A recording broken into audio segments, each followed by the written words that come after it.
Mr. Afridal Darmi, the chairperson of the Aceh Truth and Reconciliation Commission, Mr. Daud Berh, the commissioner of the Aceh Truth and Reconciliation Commission, and also the others commissioner. In total, we have 5 commissioner, and so far the TRC, the Aceh TRC, has been working for more or less 4 years, and the commission already, interview more than 200 victims and family of victims, and it is one of the, the best institution which born after political reform, and we hope that the commission can be one of the examples for Indonesia in dealing with the impunity, the case which occurred under Suharto regime. So today we will have a discussion with Mr. Basil Fernando from the ASEAN Human Rights Commission. Mr. Basil Fernando has a long experience working on human rights in Asia.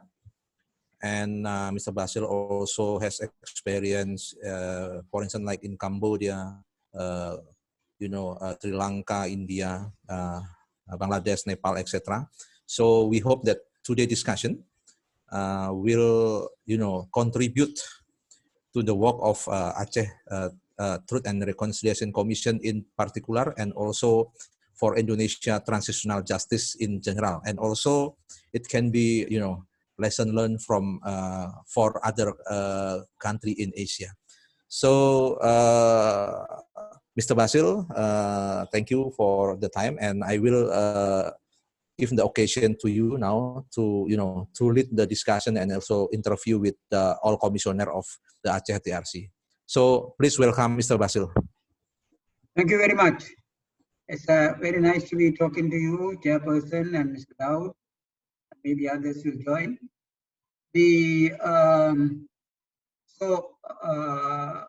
Last time we were able to talk with Mr. Daud with a lot of information about you and your very impressive work on the truth and reconciliation. We are very keen to learn more about your work, and maybe the person could start, talking about what you do and things that you think are important for outsiders to know.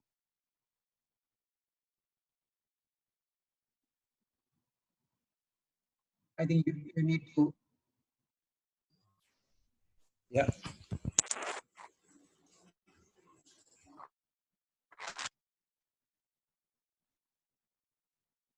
Please. Hello, Mr. Namal, Daud asking for, to share screen. Hello.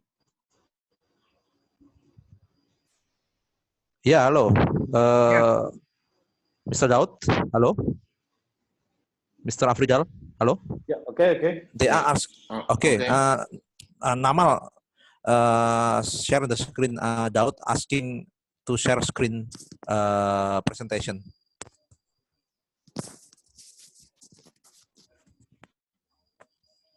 Yeah. Yeah, please. So the question that I asked was, maybe the chairperson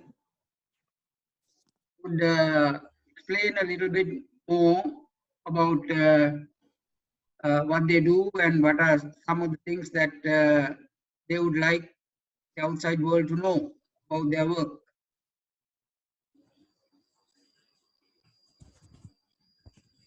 Yeah, please, Mr. Afridal. Maybe you'll have to. You unmute. Yeah.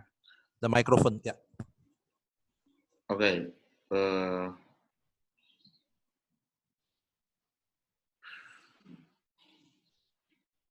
Please. Pak Krishi, can you hear me? Yes, I can hear you very well. I'm still Okay. asking Amal to share the screen. Thank you. Thank you very much, Pak Chris and Mr. Basil Fernando, sir. Hello, welcome. Yeah, yeah. Still waiting for the PowerPoint presentation, but I will start a little bit with the history. So I assume that everybody in this web room now that understand that there is long-standing, almost 30 years of human rights abuse and armed conflict between two parties, the rebellious Free Aceh movement and the central government of Indonesia. So amidst this 30 years armed conflict, it is arguably more than 25,000 people fall as a victims of human rights abuse that conducted by one party or the other. So then both parties agreed to come to a peaceful resolution on August 15, 2005. Inside of the accord, in Article 2, it is about human rights. There is a 3 sub-article then. Sub-article 1 of the Article 2, it says that the government of Indonesia will agree to ratify the Covenant of Civil and Political Rights and the Economic, Social, and Cultural Rights Covenant. These have taken place in exactly the year 2005. The government then ratified both international covenant with the law number 11 and 12, respectively, law number 11 and 12. One ratified the Civil and Political Rights Covenant, and the other ratified the Economic Rights Covenant. And the next sub-article saying that in respect of this MOU of the peace accord, the Indonesian government will establish the Human Rights Court. So this is yet to take place. And the third article saying that in dealing with the past abuse of human rights, so prior to the peace accord, the government of Indonesia will establish the Truth and Reconciliation for the Aceh past abuse of human rights. Here come the Aceh MOU, the Aceh TRC. The next year, the government of Indonesia established the law of the LOGA, the law on the governing of Aceh. Yeah, it say that in one of the articles that the TRC will take place in Aceh 1 year after the establishment of the law. However, in the national level, there is a complication. The Indonesian government, Indonesian Constitutional Court, then revoked the law of the TRC, the national TRC, saying that the law is against the constitutional law. In Aceh, however, we solved this dispute problem based on the autonomous law. In the Article 229, it says that Aceh can establish their own TRC. So using this loophole of the legal legalities, technicalities, we establish our own TRC with the local law. It's called Kanun. And of course, Mr. Basil, you will understand that this in one way solve the problem, but will create problem in the other field. So let's see the 3 mandates. The Kanun says that the Aceh TRC has 3 mandates. How to seek the truth for the past abuse of human rights, and then prepare for the reparations, and then seeking establish the reconciliation. Now, our discussion today is to update this participant of this web room. How is the 3 mandates going so far? Please return one, yeah. It is a reflective after 4 years. The three elements, there is, according to the Office of High Commissioner on Human Rights, it is the one of the publication 2006, exactly in the same year when the law of the governing of Aceh, the law as the result of the MOU, the High Commission of Human Rights saying that there is some rules that need to be considered if one countries want to consider to establish the TRC to deal with this abuse of human rights. First of all, it should be a political will for investigating the past. So this will be the problem that will be shown during our discussion. Although this is a precondition, this should be required for the TRC, but however, the government should show its willingness through open access for documents and archive, or a clear edict for the administration to cooperate with the TRC to provide adequate budget, etc., etc. This is after 4 years of the establishment of the TRC. We find that this is not the case in our experience. The willingness is not there, both the national and the local parties, or tactfully we can say the willingness is not fully given.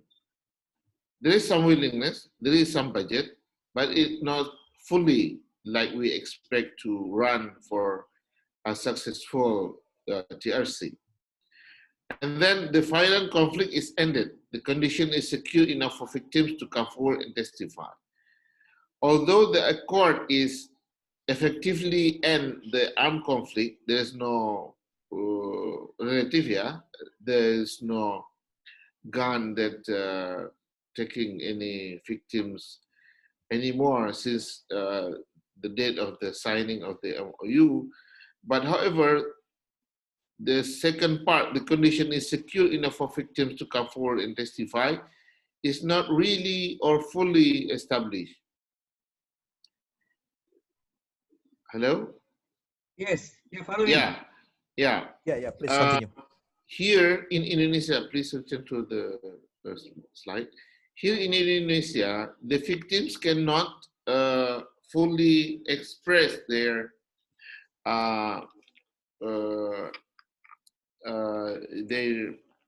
expression to tell their story. Although there is no actual condition that put them in danger, but there's still always the law saying that if you tell bad thing about the government or other government institution, you are still can be accused, can be charged under the penal code for spreading lie or spreading hate spread against the government. So the actual conflict is ended, no violence, but there is still limitation for the people, for the victims to come forward to tell the story in fully. And the last one is about reconciliation. There is also some problem with it. Now, in efforts to reveal the truth, the Commission has taken statements from 5,530 victims. This is August 2020, now December. The number is 5,200. So 5,200 already interviewed. Before our discussion, Mr. Basil asked me whether we come to their office or whether they come to our, whether we come to our home. So this picture can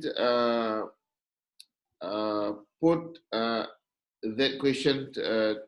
This is our, can answer the question. This is our, the man is our official, come to the victims. This is a family of victims. and they come and make the interview in the victim's house. Next slide, please. Yeah, 500 to 2,000 victims has been interviewed, and statement has been taken since December 2017 until March 15, 2020, before the lockdown established, before the COVID, before the pandemic really widespread, and the government take the lockdown. We have to cancel statement taking to another 900 victims that plan for the year of 2000 in March. Yeah, now we are December, but in March we have to stop that 900. So in the first slide we say like 4,000, and now in December we can say that 500 to 1,000, 5,200 already statement being taken. We established 3 public hearings so far. 2 of the public hearings are on the themes torture in November 2018, and disappearance, and 4 disappearance in November 2019. So 1 year apart. In the middle, on July 2019, we conduct another public hearing, but not on based on issues.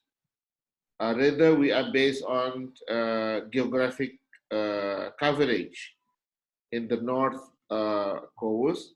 So there's 3 sub-districts there who are the place for the last 30 years of the armed conflict, and the abuse is rampant there. So it is a mix of the cases that during the public hearings. We plan to we plan to another public hearings this November, last month, on extrajudicial killings, but it is cancelled relating to pandemic-related government decision, and also regarding of the refocusing of budget due to the pandemic. 15 plan for memorialization also are supposed to take place in this year alone. All of them has to be cancelled. Next slide. This is the 14 regions in all over the Aceh. If you, sir, see our provincial, this is the overall provincial. We have 23 of sub-district. You can see the border there.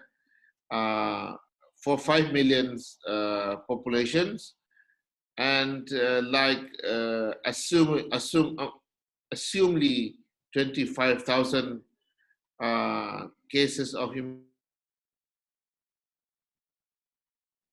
conflict, we only cover 5,000. So 1/5 of the total population of the victims. And this is the numbers you see in the map. It represents the number of the victims that we take the statement from all the regions in the chart on the right side. There's a 14 sub-district or cities or regencies that we take the settlement area. Next slide. So this is the picture of the public hearing. So we set the stage like that. The first public hearing is in the governor office. So it is public, very famous public area. You can see that a lot of people attend, more than 200 representative of national and international bodies, according to the former negotiators from both parties, national human rights commissions, member of the government from national branches, and of course the House of Representatives, etc.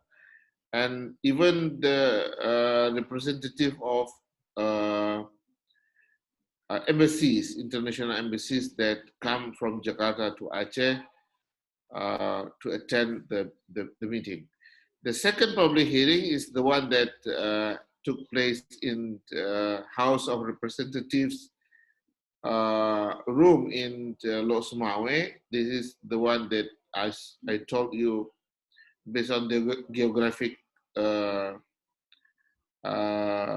considerations, no specific issues, all of human rights abuses has being offered to the audience there. And the last one is the public on forced disappearances, took place in the House of Representatives in provincial level in Banda Aceh, date 19 to 20 November 2019. And again, there is a national and international communities come attend to the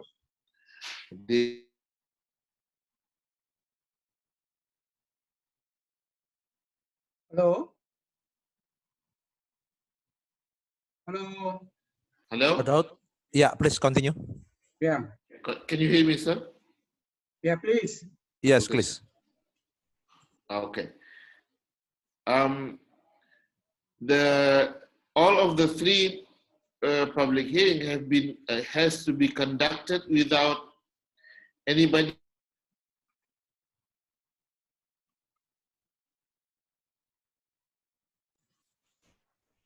Halo, Pak Daud. Yeah, The internet hello. connection. Yeah, please. The Yeah. internet connection. Can you Yeah. hear me, sir? Yes, yes. Yeah, we can hear you. Mr. Basil, sir? We can hear you.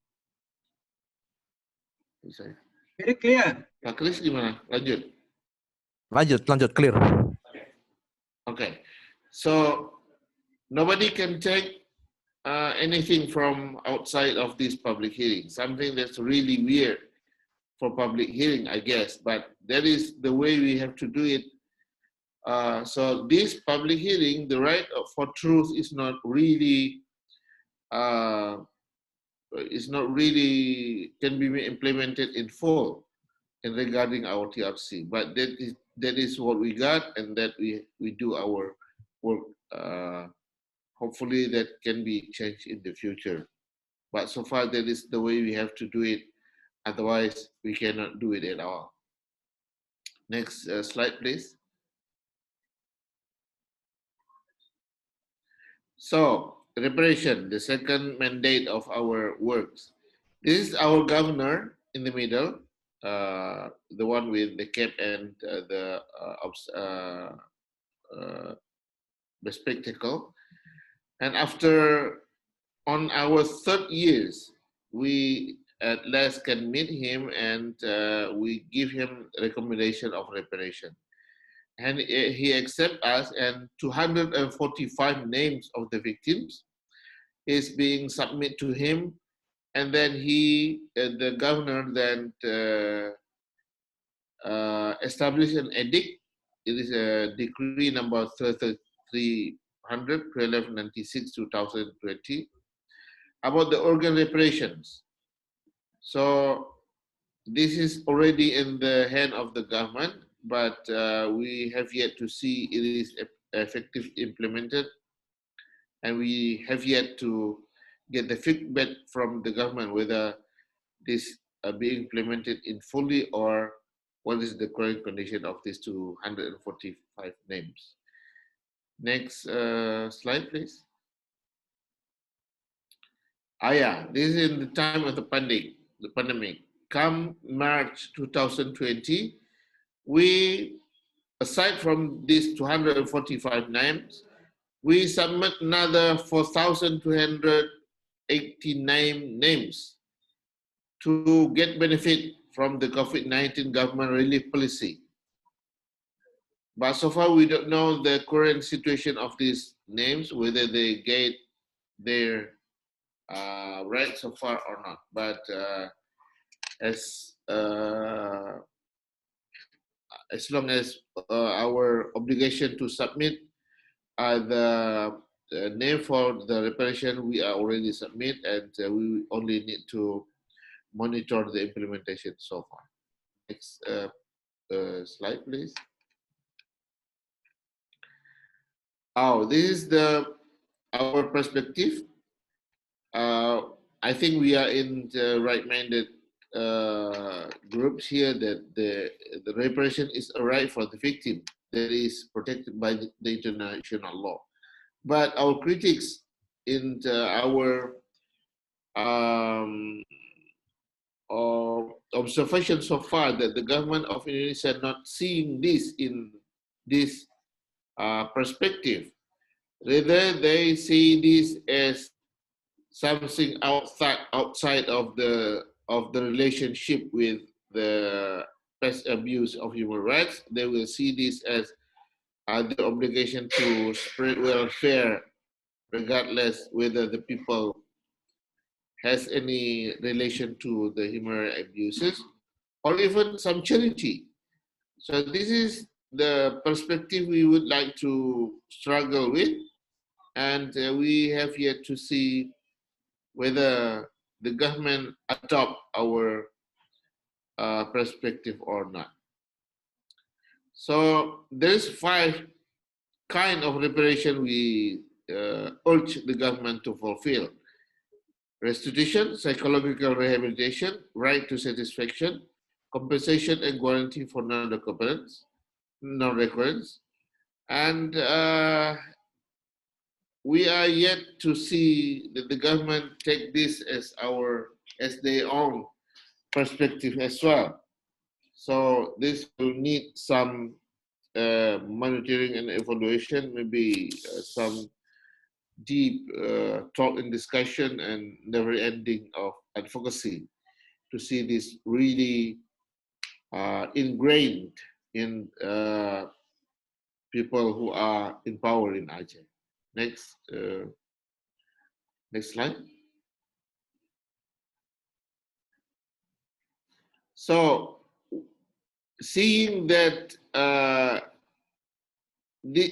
don't forget this. This is actually the obligation of the central government, because the central government is the one who signed the MOU with the Free Aceh movement.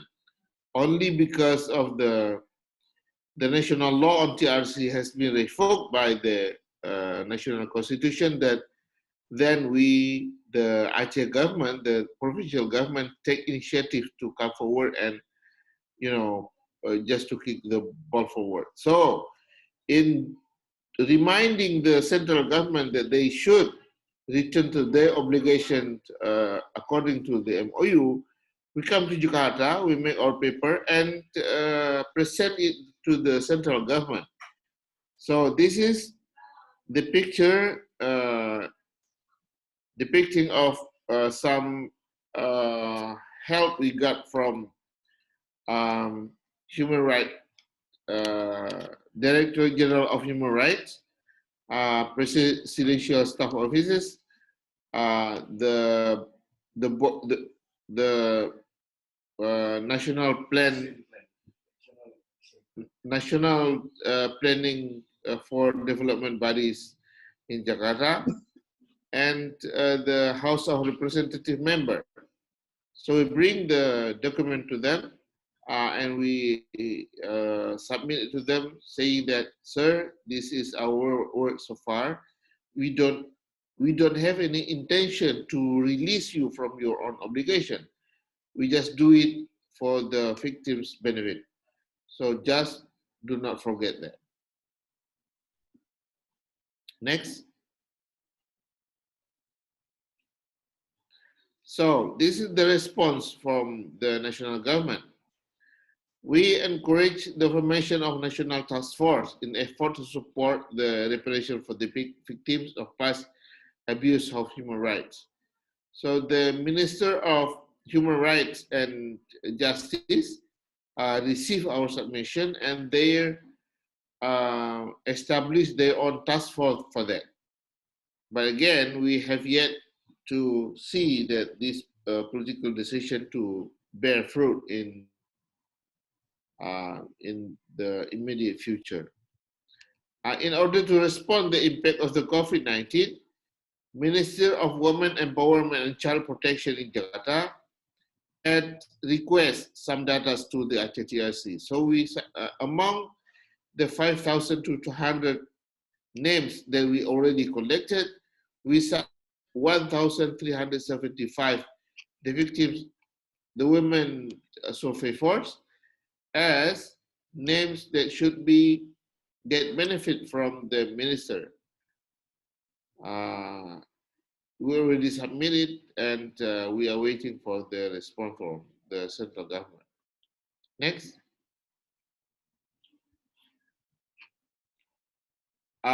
This is another example of our initiatives in the local level, the memorialization.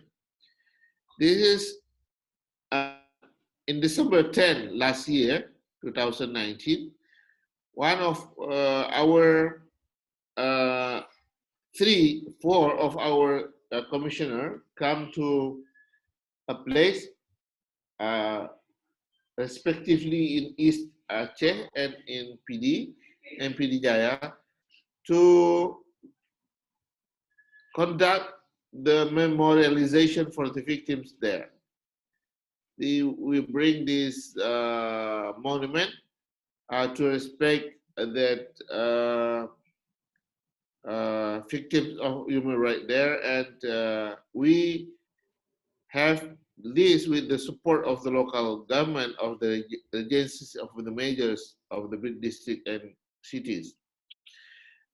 We would like to use these as initiatives of the local government to make an example, to make it as you know, best practice, so that the central government can see we can do this. This is the way to make this.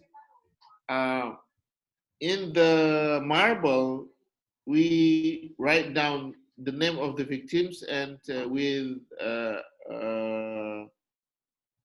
a phrase say this monument is held for respecting and in memoriam of Chot Keng incidents, where all of the men has been killed in one village, so that the village known as a widow village. Next slide, please. This is also another appreciation for MOU that we can secure with National Witness and Victim Protection Agency.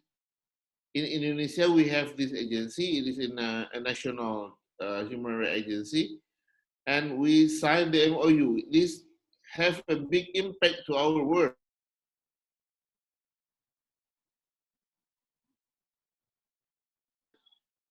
We always get problems. We always get problems that we are not fully secure the victims to talk about what happens, and not being criminalized for the stories of past abuse of human rights. However, with the MOU with Victim Witness and Victim Protection Agency, we expect that this problem will be solved in the future. Next one. We have to conduct it online, just like we talked with you today, sir, because at the time, there's a limitation to travel to Jakarta, and also from the people from Jakarta to travel to Banda Aceh. And we have to conduct the signing of the MOU through online and through Zoom, just like we do today. Next. So reconciliation, the third mandate. This is even more difficult to conduct the reconciliation because of our limitation as only local agency. However, just like we said before, what we want to do is we would like to open this discussion. We would like to make it an example that both parties are open to reconciliation and there is no really any constraint for both parties to come forward saying that they commit all of the atrocities and do the reconciliation. We working together. Oh, the law saying that reconciliation in Aceh should based on two paradigm. First is the local wisdom or custom, and the second was it should consider the principle of Sharia law, the Islamic law, that it is widely accepted as way of life in Aceh. So, in dealing with this obligation, we build a relationship and open discussion that come with Majelis Adat Aceh, which is the official bodies for organizing and administration for the custom of people of Aceh, and also Majelis Adat Gayo, which is the official board for administration, the custom in central district. And with the ulama, our working group on reconciliation has long discussion with various ulamas in Aceh, and this incoming 17, 18, and 19 of December, we will have big conference with a group of ulama here, and we will talk about reconciliation in the perspective of Sharia law in Aceh. Next.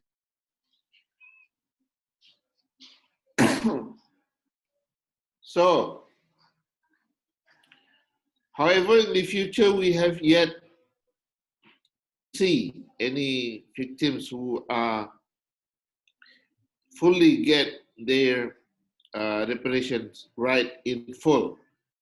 Although the window and the door for it already opened by the governor, we have yet to see a long run for the victims of the Aceh human rights abuses victim to get their rights in full. Both organ recommendation and the one and the full one reparation. Next. The obstacles is that, just like I already mentioned before, the unavailability of special policy for the rights to reparations of victims at both central Aceh government levels.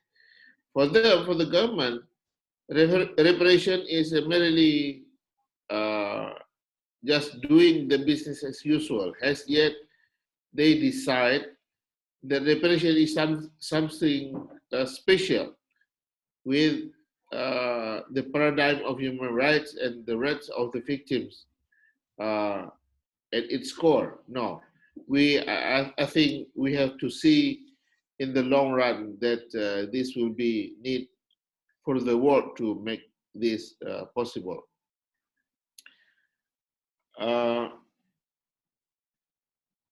We still need a lot of support from other people in other branch of the government, just to see that the people and the victim will get their rights for reparation in full. Yet, the next, please.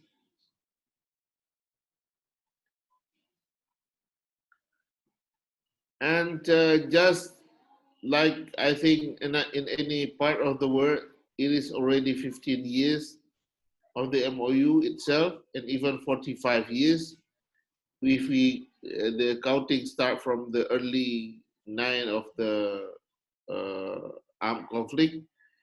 There is a black experience of being denied or have been procrastinated for one other reason emergency. There is two emergencies or three emergencies already taking place. First of all, at the time the government said, no, please do not demand for the human right fulfillment yet, because now we are still focusing on tsunami victims. And the next one, they said, please don't demand on human right fulfillment yet, because that will endangering the still fragile of the peace at the time. And now, 15 years later, the government find another excuse that these do not ask for the right of the victims because we are. So we have still has a long path to follow before we really get, before we can say that there is nobody left behind. However, there is new fresh development in national level. The president get the cue and now start talking about re-establishment of the TRC in national level. We duly expect that all the experience that we gained for these last 4 years will be mean something, at least building the confidence, and the central government can be now confident that TRC has a change just because there is some success has taken place in Aceh to our work. So we hope that at least this can take place in that perspective. And we should say that it is bad thing to use the emergency like COVID-19 for excuse for the state and the government to deny the right of the victims. Because just like now, we can do it. Why not the central government? So we would like to see this really move forward, regardless what is the condition of our country in any time. I think there is, I'll come to my presentation of this time, sir. Back to you, Mr. Chris. Thank you very much. Thank you, Mr. Afrizal Darpi. So, please, Mr. Basil, maybe you have some comment or. Thank you very much. That's a very comprehensive discussion. Many of the things that you said are, fully worth being recognized outside, and particularly those discussions that you are having with the various, the leaders, the religious leaders,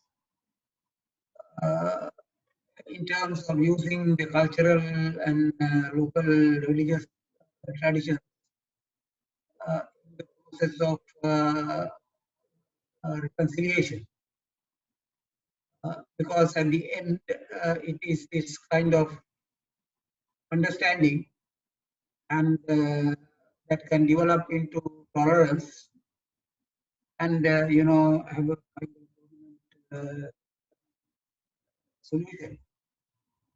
The thing is that what you do has a meaning not only to your work in Indonesia and Aceh in particular, but also it can be very, it is possible to build support for your work if we can develop a certain way of regularly communicating your work and presenting it to the outside, because I think a lot of people will like to learn from what you do as well as contribute to what you do.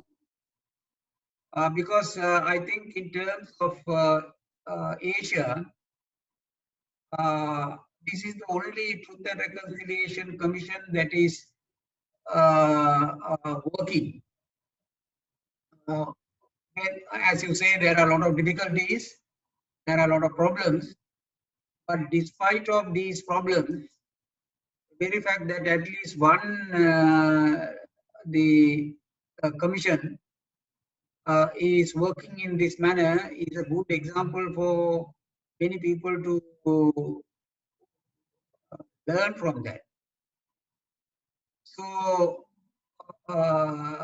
each of these issues that you talked about are things that we would very much like to get to know more, and also to be able from outside give you the moral and information support.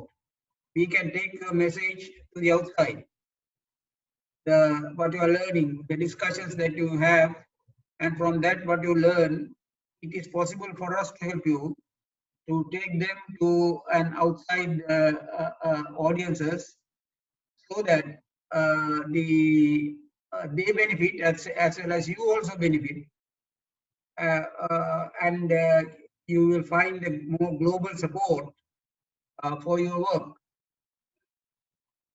Chris, do you have any particular issues that you want to raise?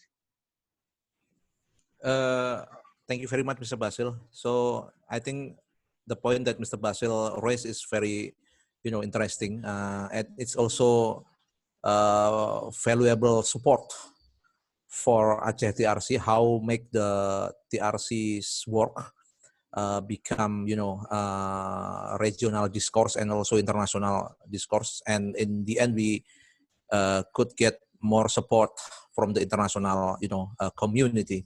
So I would like to, highlight. I would like to learn or hear more from other commissioner like Effie, Miss Effie, or Daud Beruh, or Mr. Mastur here. Maybe you could add presentation of the chairperson. So please, Effie or Daud or Mastur, the time is yours. Hello, did you hear Yeah, me? please. Yeah. Okay. Thank you, Mr. Basil and Chris, for the time. Just adding some from the presentation of chairperson of TRC. Well, it's hard work for us actually on processing of a final step of in the end of our circle of commissioner, because of the unique Aceh TRC is a permanent organization. TRC itself is a permanent as the bodies, but the commissioner is 5 years times, and every 5 years have to be changed again, elected by parliaments, Aceh parliament. So our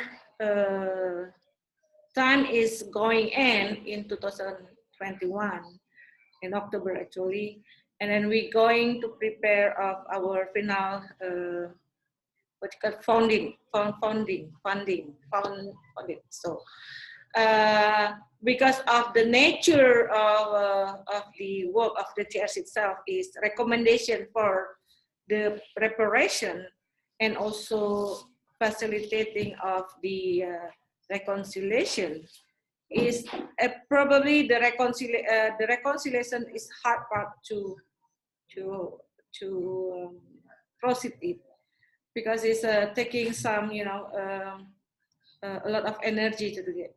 So it doesn't mean in the end of our times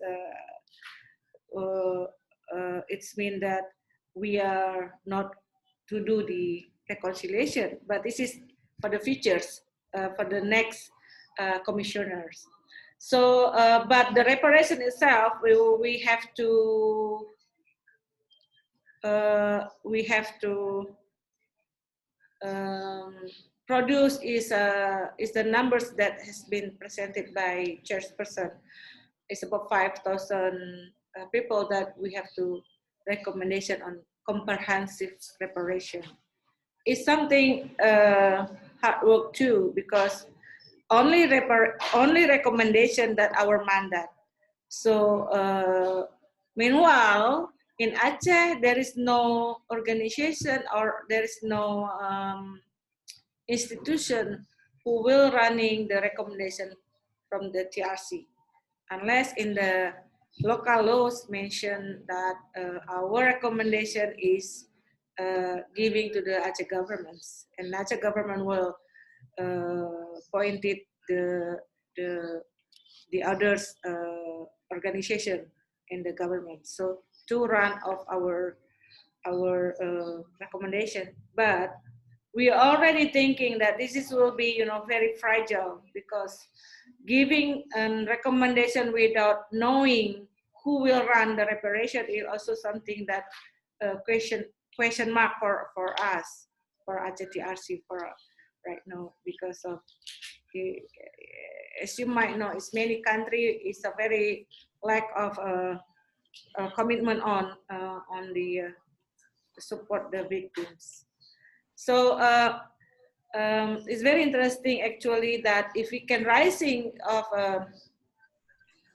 the Aceh TRC to the international and Asian level, because of we can learn each other with the within, which is a success story, as example, what you call not South Korea and other parts, Sri Lanka, which is it's been running up the TRC too, and I think this is the beginning of our, let's say, our conversation on starting of our networking.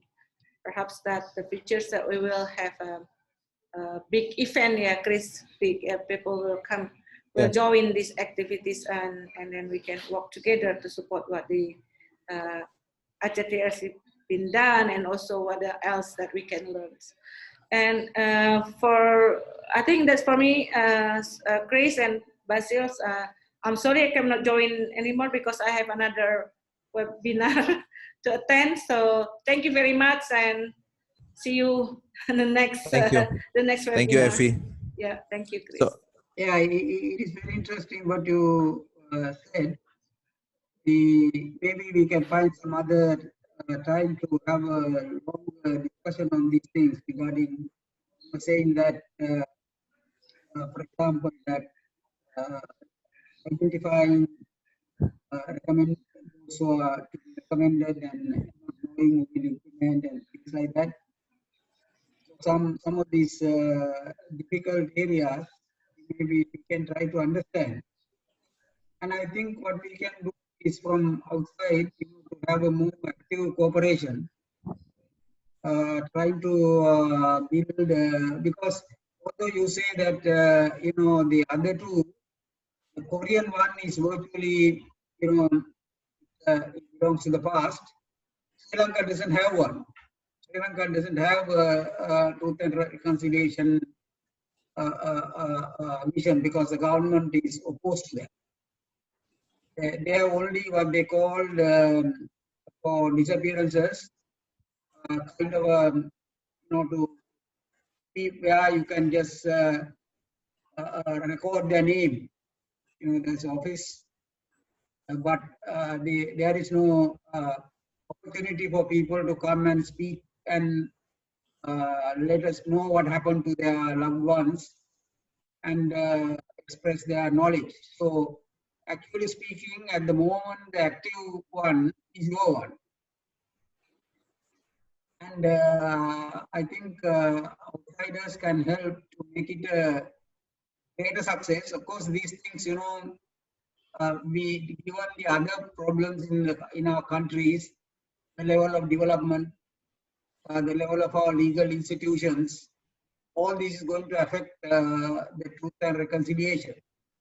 We cannot expect an ideal situation, but we can expect something more than it's usually done. And if you do that, then you are doing a very good service, a great contribution.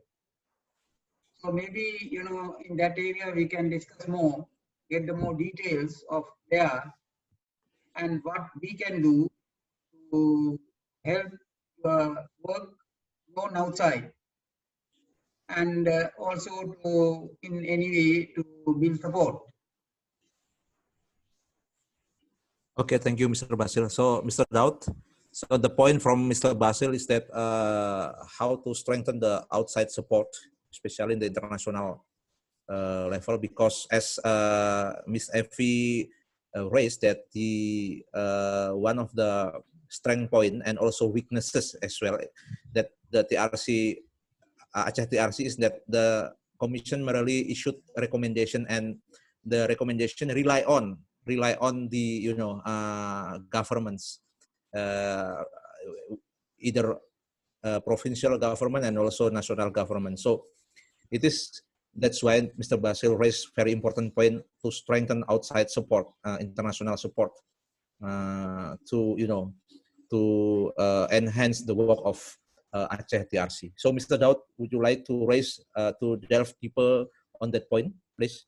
Okay, thank you, Pak Basil, Pak Chris. Yeah, the chairman of the Aceh TRC has sharing to all of you how to Aceh TRC conduct truth seeking and how the Aceh TRC conduct recommended to reparation, and also the third, how to Aceh TRC conduct to facilitate reconciliation. And now Aceh TRC still process to conduct the final report, and the next year will be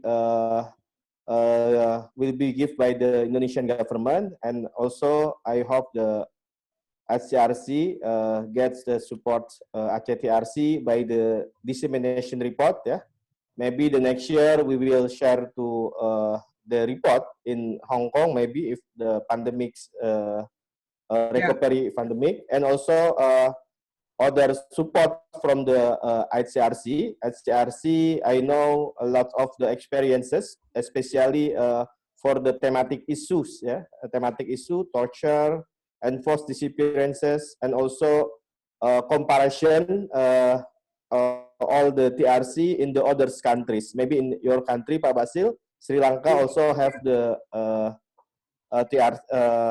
Truth Commission.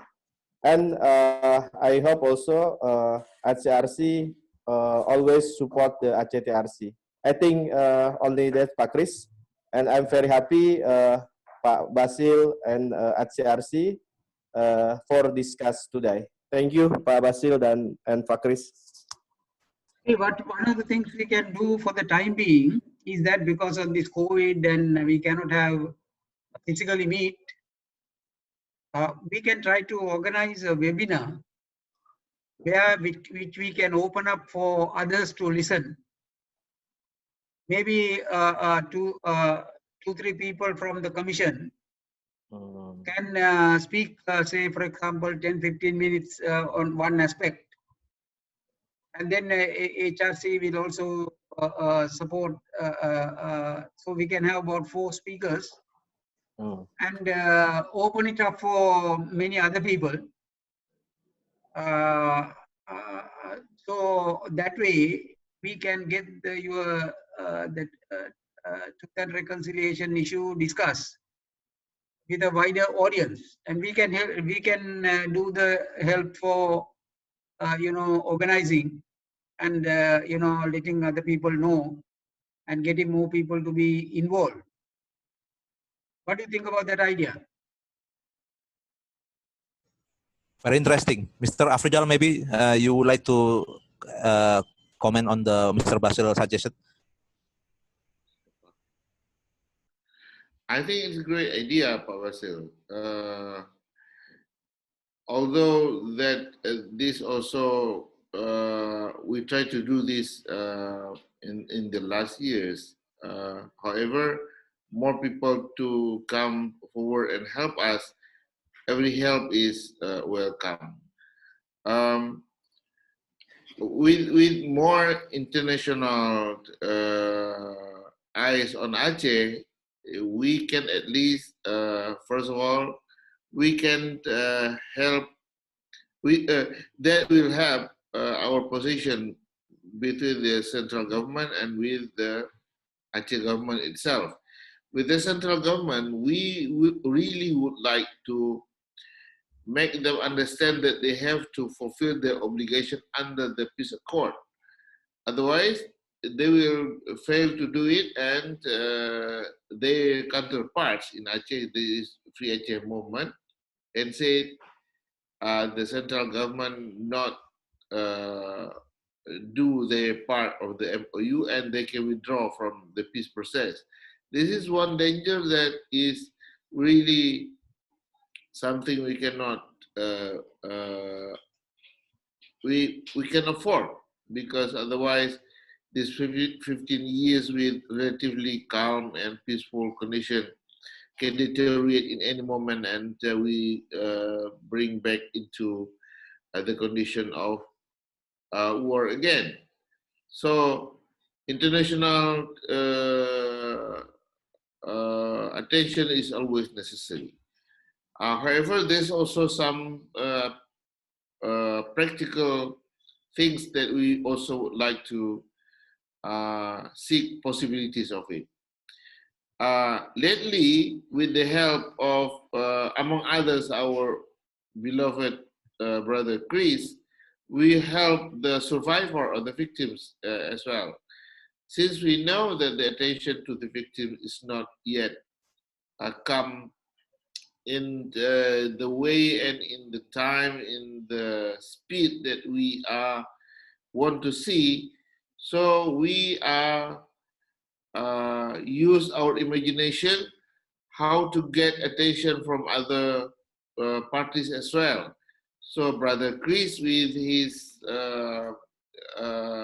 connection, provide some what we call as a relief to the victims. This is not really some reparation that we do, but at least can help to ease the burden that the people who are bear now under the pandemic condition. So we just would like to see whether this can be, you know, put in a wider context, whether international people can see this in these regards. So far, we get attention from international communities come from our own peers of human rights workers and some scholars who like to do the research for the TRC. But it is a very sporadic, so not as much as we think, because when there is better attention, then we can move more agenda forward. So I think the idea is to bring the international attention back to Aceh is something critical in this point. We can learn from them, they can learn from us. So the central government need to be encouraged that this is no harm in believing in this peaceful solution. They do not need to be afraid that they will be bring into jail because of you know, come forward accepting the truth and then helping the victims to ease the burden of after they being victimized of the human abuses.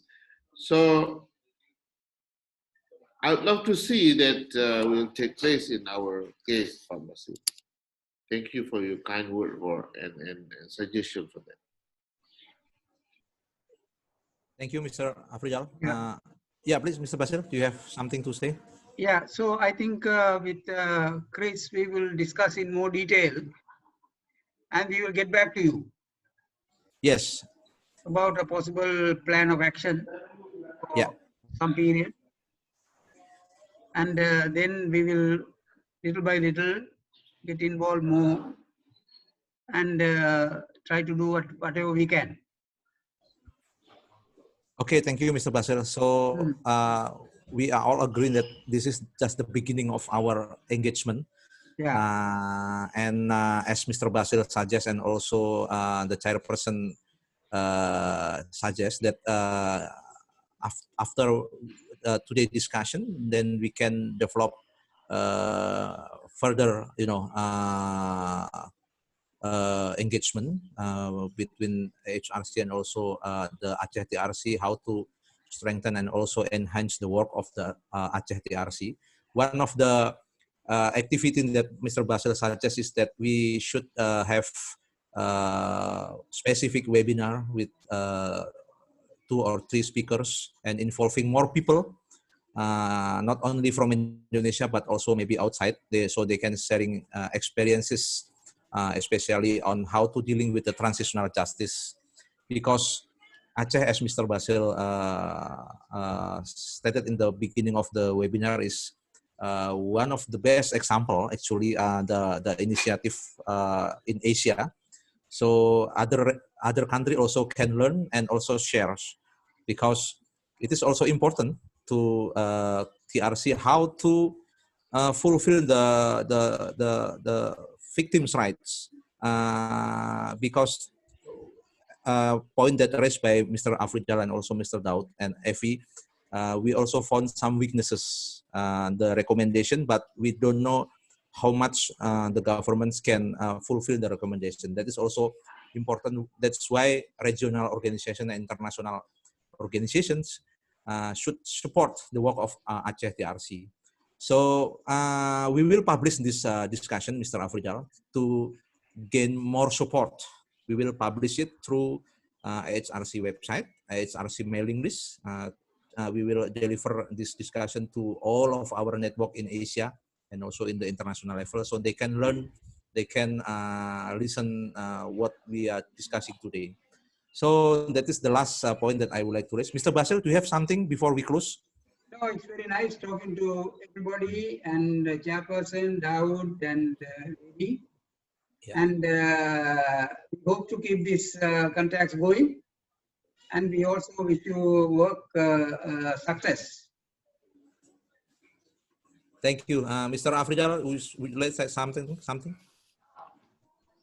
Yeah, it is a very exciting experience for us as well to come and talk with people who are sympathize with our effort, and we look forward to deepens and widens our engagement with you, and hopefully in the end this will bear fruit for justice and bring the voice of the victims forward. I thank you and deeply grateful for this opportunity, Pak Chris and Pak Basil. Mr. Daud? Thank you, Pak Basil. Okay, so thank you very much. I would like to close the discussion. So see you in the next occasion. So let's, fighting against impunity and fulfillment of the rights of victims. Okay. Yes, we take picture together. Yes. Oh, we shall take a picture. And, oh, picture. Okay. And the wishes for the season. Oh, yeah. So, Mr. Basil, we will take a picture, Mr. Basil. Okay. Yeah, 1, 2, 3. Oh, waiting, Pak Mastur. 1, 2, 3. Okay. Thank you. Thank you, Pak Basil. Saya foto baru. Baik, terima kasih Pak Afridal, Bang Mastur, Pak Daud. Sampai ketemu lagi. See you, Mr. Basil. Thank you. Yeah. Bye-bye. Bye.